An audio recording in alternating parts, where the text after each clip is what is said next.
नमस्कार, धनश्री किचनमध्ये तुमच्या सर्वांचं स्वागत आहे। कसे आहात सगळे? मजेत ना?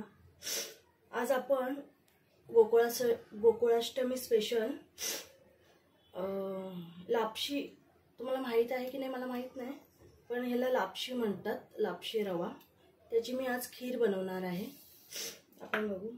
आज जरा माझी तब्येत ठीक नाहीये, जरा समजून घ्या। इथे मी दूध आधीच तापायला ठेवलेलं होतं, गॅस चालूच आहे आपला अजून। इथे छोटी कढई तापवली आहे। आता आपण ह्याच्यात तूप टाकून घेऊया। कढई बारकी असल्यामुळे ती खूप तापली आहे। आता आपण ही लापशी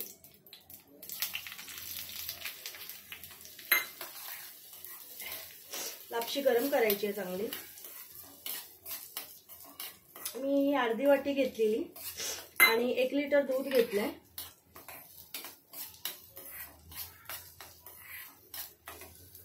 गॅस बारीक करायचा आहे, नाहीतर खाली लागू शकते। इथे मी ड्रायफ्रुट्स घेतलेत तुकडे करून, काजू आहे, बदाम आहे, थोडे पिस्ते आणि मनुके आहेत थोडे।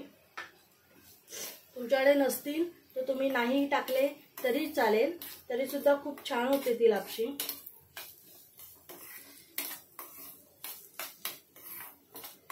आपण भाजून घेऊया हे छान।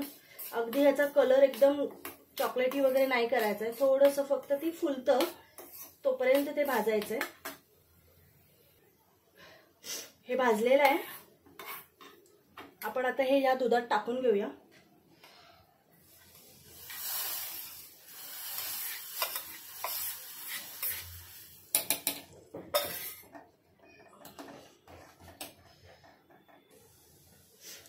आता पुन्हा आपण एक चमचा तूप टाकूया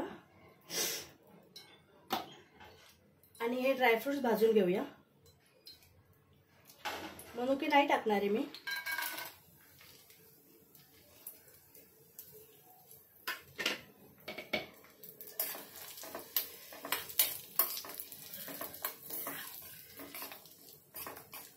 हे सतत हलवायचं आहे। माझी ही कढई एकदम पातळ आहे, त्यामुळे ते लगेच गरम होतं। हे पण ड्रायफ्रुट्स पण भाजून घेऊया चांगले। ड्रायफ्रुट्स पण टाकून घेऊया।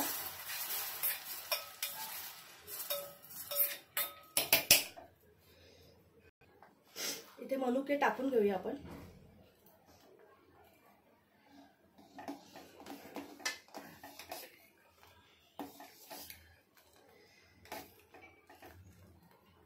ही जी आपण लापशी टाकली ही आता आपण शिजवून घेऊया। एक 10 मिनिटं लागतील, जास्त वेळ काय लागत नाही। आपण इथे मी केसरचे तुकडे टाकलेले आहेत। तुमच्याकडे नसतील तर तुम्ही नाही टाकले तरी चालतील, असं काही कंपल्सरी नाही की ते टाकायलाच हवे। ह्याच्यातलंच दूध मी थोडं काढलेलं वाटेत।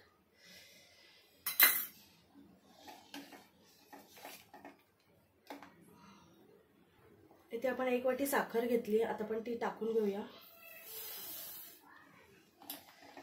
तुम्ही गोड जास्त खात असाल तर जास्त टाकली तरी चालेल।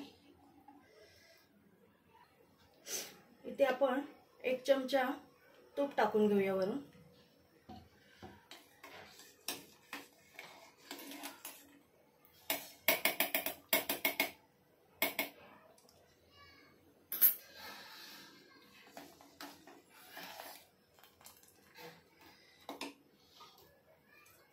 इथे मी जायफळ थोडं खिसते।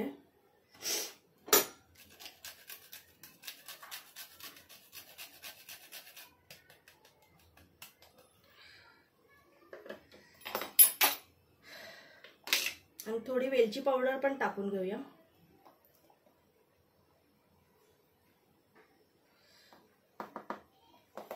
एक अर्धा चमचा टाकली आहे मी। तुम्हाला नुसतं जायफळ जर आवडत असेल तर तुम्ही नुसतं जायफळ पण टाकू शकता। बऱ्यापैकी शिजलेली आहे आपली, तर एक 5 मिनिटं अजून ठेवूया।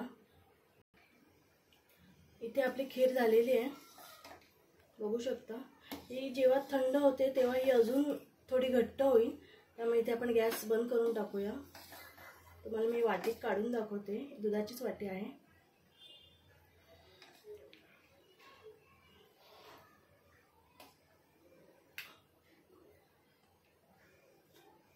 आधी मी ही देवाला नैवेद्य ठेवणार आहे, नाही तर तुम्हाला खाऊन दाखवली असती. बघू शकता अशा प्रकारे आपली खीर झालेली आहे. नेहमीच आपण शेवयाची वगैरे खीर करतो, आज तुम्ही ही खीर करून बघा कृष्ण जन्माष्टमीच्या दिवशी, नक्की आवडेल तुम्हाला. बाकी व्हिडिओला लाईक, शेअर आणि सबस्क्राईब करायला विसरू नका. बाय.